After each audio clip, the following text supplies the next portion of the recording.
అందరికీ నమస్కారం. ఇప్పుడు జాతీయ రాజకీయాలు మతరహితంగా జరుగుతున్నాయి. అదేవిధంగా ఆంధ్రప్రదేశ్లో కూడా కులరహితంగా జరుగుతున్నాయి. మొత్తం మీద అదేవిధంగా జాతీయ రాజకీయాలు ఒక పక్కన బాగా హీట్ ఎక్కాయి. అయితే అటు జాతీయ రాజకీయాల్లో కాంగ్రెస్ పార్టీ శరవేగంగా పుంజుకుంటున్న క్రమంలో అసలు లేదు అనుకున్న క్రమంలో ఆంధ్రప్రదేశ్లో అనూహ్యంగా తెరపైకి వచ్చింది కాంగ్రెస్ పార్టీ. అలాంటి కాంగ్రెస్ పార్టీ వచ్చే ఎన్నికల్లో ఎలా ప్రభావితం చేయబోతుంది, ఎలాంటి స్కీమ్తో ప్రజల ముందుకు వెళ్ళబోతుంది, ఇటీవల తెలంగాణలో అధికారంగా వచ్చినటువంటి కాంగ్రెస్ పార్టీ ఉత్సాహంగా ఆంధ్రప్రదేశ్లో మరింత ఉత్సాహంతో అడుగులు వేస్తుంది. ఈ నేపథ్యంలో కాంగ్రెస్ పార్టీ స్థితిగతుల మీద మనతో మాట్లాడేందుకు ప్రముఖ అనలిస్టు, ఆర్థిక నిపుణులు, అదేవిధంగా ఇటీవలే కాంగ్రెస్ పార్టీలో చేరిన నేతి మహేష్ గారు మనతో ఉన్నారు. ఆయనతో మాట్లాడదాం. నమస్తే సార్. ఏంటి సార్, ముందుగా కంగ్రాచులేషన్స్. ఈ మధ్య మీరేదో ఒక ఉద్యమాలు, ఆర్థికపరమైనటువంటి ఉద్యమాలు చేస్తున్న క్రమంలో సడన్గా కాంగ్రెస్ పార్టీలో చేరి అందరికీ షాక్ ఇచ్చారు. కమ్మ కులానికి చెందిన మీరు కాంగ్రెస్ పార్టీలో ఎలా చేరతారని ఒక ప్రశ్న ఉంది చాలామందికి బెజవాళ్ళు. ఎందుకని? జనరల్గా కమ్మ కులం గురించి మాట్లాడాలి. ఇప్పుడు ఎన్టీ రామారావుకు ముందు, ఎన్టీ రామారావు తర్వాత అనేది మాట్లాడుకోవాలి. ఎన్టీ రామారావు గారికి ముందు చూస్తే త్రిపురనేని రామస్వామి గారి నుంచి కానీ వాళ్ళు అభ్యుదయవాదులు, వాళ్ళందరూ కూడా కమ్యూనిస్టులు కానీ జాతి కోసం సర్వం త్యాగం చేసిన వాళ్ళు వీళ్ళందరూ అనుకోవాలి. పర్టికులర్ కమ్యూనిస్ట్ కుటుంబాలన్నీ కూడా వాళ్ళే ఉన్నాయి. ఆ తర్వాత వచ్చేకి ఎన్టీ రామారావు గారు కూడా త్రిపురనేని రామస్వామి వారసులే, అందుకే ఆయన అన్ని గెలిచారు. ఆ భావజాలం అది నడిచింది. తర్వాత రాను వచ్చాక అది ఫ్యామిలీ పార్టీలుగా మారిపోవటం, డెవలప్ అయిన కమ్యూనిటీ కాబట్టి ఆబ్వియస్గా జనాలకి దూరంగా వెళ్ళిన భావం కూడా కనపడింది. కాబట్టి మేబీ రాష్ట్రంలో కమ్మోళ్ళు అనుకుంటే అందరూ టీడీపీ అనే భావజాలం అయితే ఉంది. బట్ అది వాస్తవం కాదు. ఎందుకంటే ప్రతి నియోజకవర్గంలో ఆల్మోస్ట్ 45% కమ్మలు కాంగ్రెస్లోనే ఉన్నారు, మొదటి నుంచి ఉన్నారు, ఇప్పుడు వైసీపీలో కూడా ఉన్నారు. అది సో ఒక 55% టీడీపీతో ఉన్నారు. ఇది నేను చెప్పదలుచుకున్న నేపథ్యం. కమ్మ క్యాస్ట్ తాలూకా సాలిడ్గా ఎవరిని కూడా వాళ్ళు మొయ్యరు. చైతన్యోన్నంద కమ్యూనిటీ చెప్పాలంటే ఎక్కడైనా తప్పు జరిగితే మనవాళ్ళు కదా అని ఎత్తుకేసుకున్న పరిస్థితులు కూడా మీరు చూస్తే కాంగ్రెస్ ఓట్స్కు పెట్టిపోయిందంటే టీడీపీ ఓట్స్ పెట్టిపోయిన పరిస్థితి కూడా మనకు కనపడతా ఉంది. ఏది కృష్ణా, గుంటూరు వీటిలోని, ఈవెన్ మొన్న జగన్ రెడ్డి గారి టైంలో కూడా అది జరిగింది. అందువల్ల చైతన్యవంతమైన కమ్యూనిటీ కాబట్టి మంచి చేస్తే మంచి, చెడు చేస్తే చెడు. కాంగ్రెస్ పార్టీలో ఎందుకు చేరారు? ఇక్కడ నేను ఆంధ్రప్రదేశ్లో కాంగ్రెస్ పార్టీలో చేరడానికి రీజన్ ఏంటంటే ఈ రెండు పార్టీలు నేను అబ్జర్వ్ చేశాను. మెయిన్ ముఖ్యంగా ఈ రెండు పార్టీలు వచ్చాక ఏంటంటే ఒక ఒక వరవడి కనబడతా ఉంది. అంటే రాజకీయాలంటే వాళ్ళ దగ్గర చేయి కట్టుకొని ఉంచోవాలనే వరవడి అయితే కనబడతా ఉంది. పోనీ చేయి కట్టుకుని ఉంచున్నా మనం చెప్పే వింటారా అంటే వినకపోయినా పర్లేదు, అట్లీస్ట్ ఒక డిస్కషన్, డిబేట్ అన్నా జరగాలి. అవి లేదు. సో ఈ క్యాన్సర్కి ముఖ్య కారణం చెప్పాలంటే జగన్ రెడ్డి గారు. ఆయన పీకేతో తీసుకురావటం, ఒక 300 కోట్లు పెట్టి ఎలా ఏ ఎమోషన్ ఫ్యాక్టర్ పెడితే గెలుస్తామన్న దాంతో పాలసీలు ఎవ్రీథింగ్ పీకే టీమే డిసైడ్ చేసే పరిస్థితి వచ్చింది. ఆయన అలా చేశాడు కాబట్టి మనం వెనకబడిపోతామని వీళ్ళు కూడా మళ్ళీ ఇంకో రాబిన్ శర్మని పెట్టేసి, సో ఇద్దరు కలిపి ఏంటంటే 2 ప్రైవేట్ లిమిటెడ్ కంపెనీలు నడిపే పరిస్థితి ఆంధ్రప్రదేశ్లో కనపడతా ఉంది. నేను గత 3 సంవత్సరాల నుంచి జగన్ రెడ్డి గారికి విధానపరంగా విమర్శిస్తూ ఉన్నా. నేను టీడీపీలో ఉన్న మార్పు వస్తుందని టీడీపీకి నేను ఇన్పుట్ ఇవ్వడానికి ట్రై చేశాను.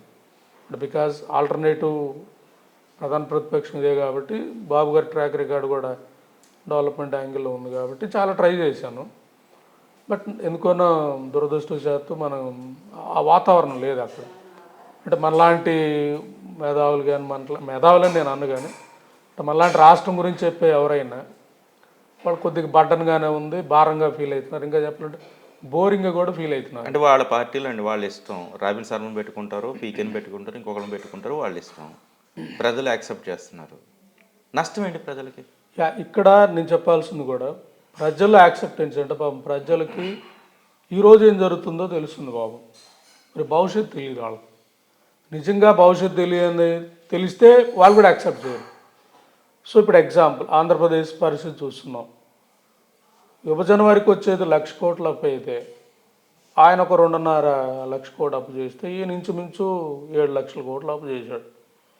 ఈ అప్పులు ఏమన్నా మీరు చూస్తే ఒక రోడ్డు లేదు, ఒక రాజధాని లేదు, ఏమీ లేదు. సస్టైనబిలిటీ ఎట్లా వస్తుంది? చార్టెడ్ అకౌంటెంట్గా మీరైనా చిన్న కుటుంబం సీఏనే వెళ్ళలేదండి. ఒక కుటుంబం, ఒక చిన్న మధ్య తరగతి కుటుంబం, అప్పులు తింటున్నారు. ఏదో రోజు వచ్చి బజార్ మీద ఉంటారు కదా, ఆ పిల్లలు తెలియదు కదా మా నాన్న ఎలా తెచ్చి పెడుతున్నాడని ఎడ తెలుస్తుంది. ఈ పరిస్థితి ఆంధ్రప్రదేశ్లో ఉన్నప్పుడు ప్రజలకు ఇప్పటికే తెలియట్లేదు. సో ఇది గమనించాం కాబట్టే నేను దీన్ని ఏమన్నా చేంజ్ చేయడానికి, రివైవ్ చేయడానికి, ఆర్థిక విధానంలో ఏమన్నా మార్పు వస్తుంది ఏమన్నా చాలా మాట్లాడిన పరిస్థితిలో నాకు ఎందుకో నా హోప్ అనిపించలేదు. ఎక్కడ కూడా పాజిటివ్ లేదు, వినేవాళ్ళు లేరు. ఇంకా మనల్ని కూడా లౌక్యంగా ఉండాలి, మనం కూడా రాజకీయంగా ఎదగాలన్న ఉచిత సలహాలు ఇవ్వటం అనేది నేను చూశాను. సో నాకు అప్పుడు అనిపించింది ఏంటంటే జనరల్గా కాంగ్రెస్ ఇంత గొప్పది అనిపించింది ఈ రెండు పార్టీలు చూడటం వల్లే మాకు అనిపించింది. సో ఎందుకంటే అంటే తెలుగుదేశం వైఎస్ఆర్ కాంగ్రెస్ పార్టీ వాళ్ళు రాష్ట్రానికి లాభమే లేదంటారు. లాభం కాదు అసలు. వాళ్ళిద్దరూ ఒక మత్తులో ఉంచేసి, మీకు ఒక చిన్న కథ కూడా చెప్తాను. ఒక పడవ మునిగిపోతూ ఉందంటే ఆ మునిగిపోయేది ఇద్దరు ముగ్గురికి టెక్నీషియన్స్ తెలుసు. వాళ్ళలో ఒక అతను అలాంటి వాళ్ళు ఉంటారు. ఈ జనాలందరికీ తెలియకుండా ఉండటం కోసం వాళ్ళ మధ్య గొడవ పెట్టి తనుకుంటా ఉన్నారు నిత్యం. మునిగిపోయే టైంలో ఈ ముగ్గురు కలిపి ఇంకొక సేఫ్టీ బోట్ వేసుకొని పారిపోతారు. అది ఆంధ్రప్రదేశ్ పరిస్థితి. ఆ పార్టీ అయినా ఈ పార్టీ అయినా వాళ్ళ ఒక్క ఆస్తి ఆంధ్రప్రదేశ్లో లేదు, వాళ్ళ ఇల్లు లేదు, వాళ్ళ సొంత ప్రాపర్టీ లేదు, వాళ్ళ కంపెనీ రిజిస్ట్రేషన్స్ అన్నీ హైదరాబాద్, బెంగళూరులో ఉన్నాయి. రేపు ఆంధ్రప్రదేశ్, శ్రీలంకలో అయితే ఫ్లైట్లు వెళ్ళిపోతారు వాళ్ళు. ఇక్కడ ఇబ్బంది పడేది ఎవరు ఇవ్వరు. ఎందుకంటే ఇవన్నీ నేను డేటా తీసి సస్టైనబుల్ లేదు, మనుగడ సాధించడం కష్టం అనే ప్రాసెస్. కాబట్టి మీరు అనేది వాళ్ళిద్దరి వల్ల బెనిఫిట్ కాదు, వాళ్ళిద్దరు రాష్ట్రాన్ని ముంచేస్తున్నారు. ముంచేసే క్రమంలో చంద్రబాబు నాయుడు గారు కొంచెం విఘ్నులు కాబట్టి మాలాంటి వాళ్ళు చెప్తే విని సార్ సో మోస విధానం వెళ్లకుండా పునర్నిర్మాణం చేయడానికి ఏమన్నా వర్క్ చేస్తారామని 1 year బ్యాకే పునర్నిర్మాణ సదస్సులను పెట్టాం. ఫోర్స్ఫుల్గా దాన్ని మమ్మల్ని ఎక్కడికెక్కడికి మీడియాలో కానీ ఎక్కడ మమ్మల్ని రానియకుండా చేసి ఎన్నాళ్ళు ఆపగలుగుతారు? ఆపలేరు కదా. అలాంటి వాళ్ళని ఆపటం అనేది అంత సో ఈజీ కూడా కాదు. కాబట్టి అల్టిమేట్గా మేము అనుకున్నది అయింది. బట్ వాళ్ళు లేదు, వాళ్ళు వేలు వాళ్ళు కూడా ఆయన రాబిన్ శర్మ చెప్పి పీకే చెప్పాడు కాబట్టి దానికి కాపీ పేస్ట్ చేసేసి ఆయన అమ్మ ఓడంటే ఇంక ఈయన ఓడిపెట్టాడు. అంతకు మించి అని చెప్తున్నారు. నేను ఇప్పుడు స్ట్రైట్కి వచ్చిన ఈ రెండు పార్టీలను అడుగుతున్నాను. ప్రస్తుత ఆర్థిక పరిస్థితి ఏదైతే ఆదాయం వచ్చేది ఉందో, జీతాలు, పెన్షను, వడ్డీలు మూటికే సరిపోవు. నేను ఇస్తా లెక్క. పెద్ద చార్డా ఉన్నాడు కూడా వెళ్ళాను, రోడ్డు మీద కూర్చున్న నార్మల్ వాళ్ళు కూడా చెప్పగలరు. అలాంటి పరిస్థితుల్లో మీరు ఇచ్చే ఇన్ని హామీలు ఎక్కడ తెచ్చిస్తారు? అంటే శాలరీలు ఎగ్గొట్టిస్తారా, పెన్షన్లు ఎగ్గొట్టిస్తారా, లేదా వడ్డీలు ఎగ్గొడతారా, లేదా పెండింగ్ బిల్లులు ఎగ్గొడతారా, లేదా ఏమైనా కన్నాలు వేసి తెస్తారా? ఇది చెప్పి ఈ ఆర్థిక పరిస్థితి దీనివల్ల రిసోర్స్ చేస్తానని చెప్పి నేను ఇన్ని హామీలు ఇస్తానంటే మీరు ఏదన్నా ఇవ్వండి, వీ డోంట్ హ్యావ్ ప్రాబ్లం. ఆ దాట వేయకుండా దాని గురించి సమాధానం చెప్పం. గంత మించి 3 నెలల నుంచి మాట్లాడుతూనే ఉన్నాం. ఈ ప్రశ్నకు లింకప్ నేను తర్వాత అడుగుతాను. ముందుగా దానికి ఒక క్వశ్చన్. ఇప్పుడు ఆంధ్రప్రదేశ్లో వైసీపీని కానీ తెలుగుదేశాన్ని కానీ నమ్మే పరిస్థితి లేదని మీరు అంటున్నారు. కాంగ్రెస్ని నమ్మచ్చా? కాంగ్రెస్ని ఎందుకు నమ్మాలి అనేది నేను మీకు చెప్పేది ఏంటంటే, కాంగ్రెస్లో ఇంటర్నల్ డెమోక్రసీ ఉంది.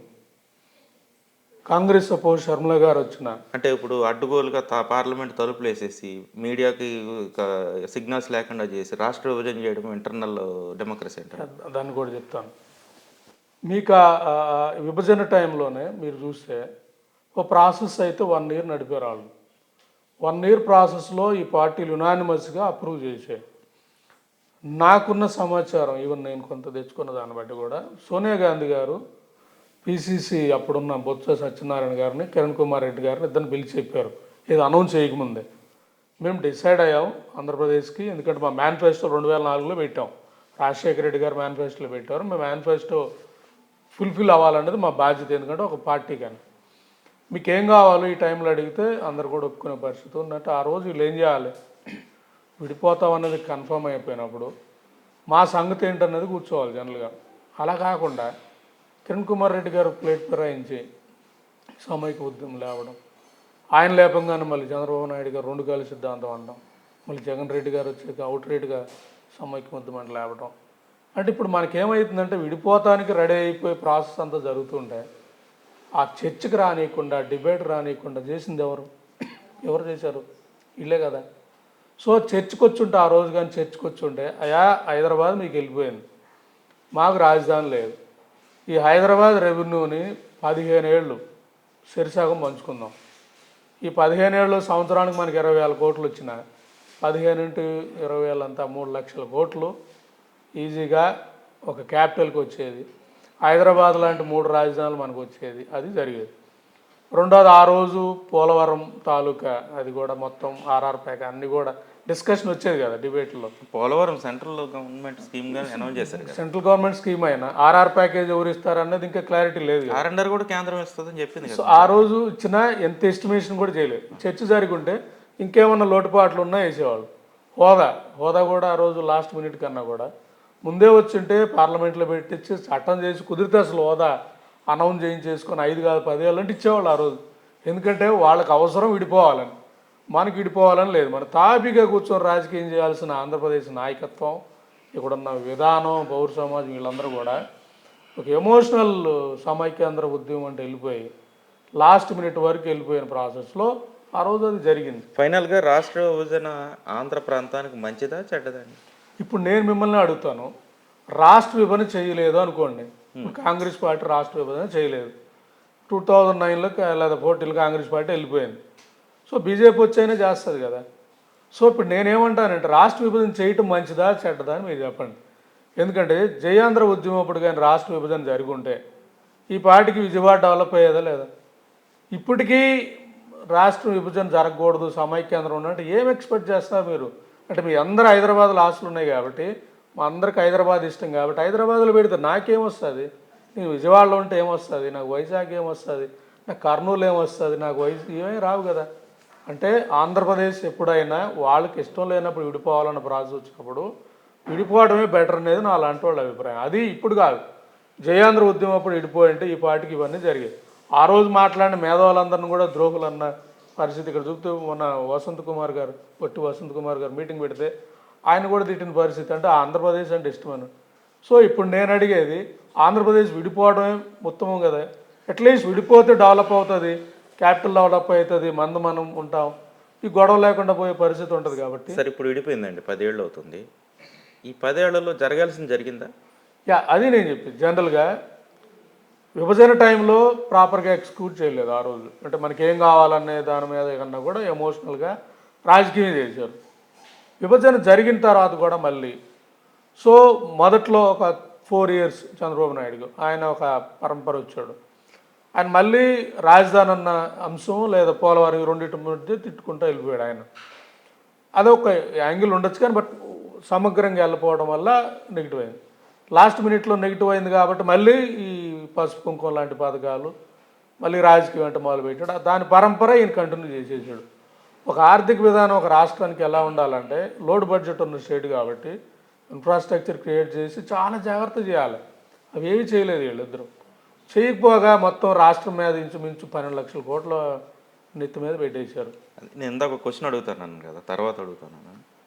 మరి ఇదే కాంగ్రెస్ పార్టీ కర్ణాటకలోను తెలంగాణలో ఉచిత పథకాలు ప్రకటిస్తుంది. ఇప్పుడు మీకు నేను చెప్పాలనుకుంటుంది, ఫిస్కల్ పాలసీ అనేది రాష్ట్రం బట్టి ఉంటుంది. ఇది చాలామంది కూడా ఈ డౌట్ రాగానే కర్ణాటకలో ఇస్తుంది కదా, తమిళనాడులో ఇస్తుంది కదా అంటున్నాం, ఇది తెలంగాణలో ఇస్తుంది కదా అంటారు. కర్ణాటక హ్యావ్ సర్ప్లస్ స్టేట్, ఎందుకంటే బెంగళూరు ఆదాయం ఉంది, తెలంగాణ కూడా హైదరాబాద్ ఆదాయం ఉంది. ఇవి రెండు కూడా ఫిస్కల్ పాలసీ వచ్చేకి ఇన్ఫ్రాకు పెట్టాల్సిన పని లేదు, సంక్షేమం చేయాలాడు. అర్థమైంది? ఈ ఫిస్కల్ పాలసీ అది. ఆంధ్రప్రదేశ్ వచ్చేకి ఇన్ఫ్రాస్ట్రక్చర్ లేని రాష్ట్రం. ఈ రాష్ట్రం ఫిస్కల్ పాలసీ వేరుండాలి. అంటే రాష్ట్రానికి మారుతూ ఉంటుంది. అంతేగాని అందరికీ ఒకేలాగా ఒక టాబ్లెట్ కాదు, జెండు బాంబు కాదు కదా. అంటే ఈ డెప్త్ కూడా అర్థం కాకుండా చాలామందికి నేను అదే చెప్పాను. కర్ణాటకలో వెల్ఫేర్ చేస్తున్నారంటే అది జనరల్గా అది developed state, plus Bengaluru revenue ఉంది వాళ్ళకి వెల్ఫేర్ చేయటం వల్ల వాళ్ళకి ఏమీ దివాలా తీసే పరిస్థితి ఉండదు. హైదరాబాద్ కూడా అదే పరిస్థితి. బట్ ఆంధ్రప్రదేశ్ అది కాదు కదా. మరి అక్కడ ఫార్ములా ఇక్కడ కూడా అప్లై చేయం కదా. అందుకే కాంగ్రెస్ పార్టీ ఇక్కడ మొత్తం మేనిఫెస్టో ప్రాసెసింగ్ అంత అందరిని పిలిచింది. అందరు కూడా వెళ్ళాం. నేను ఇదే చెప్పాను, ఆ 2 స్టేట్లు విధానం వేరు, మనది వేరు.